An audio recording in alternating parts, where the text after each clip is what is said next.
রাহমাতুল্লাহি ওয়া বারাকাতুহু। আলহামদুলিল্লাহ আমরা এখন ইসলামিক সঙ্গীত পরিবেশন করব ইনশাআল্লাহ। ওকে, আর ইউ রেডি? Yes. ওকে, ইনশাআল্লাহ।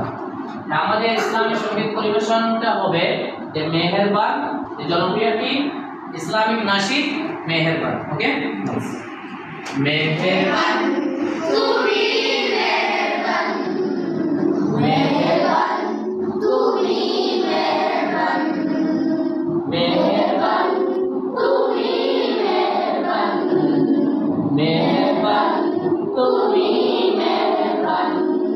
আমি পাপী গুনাহগার, তুমি ছাড়া কে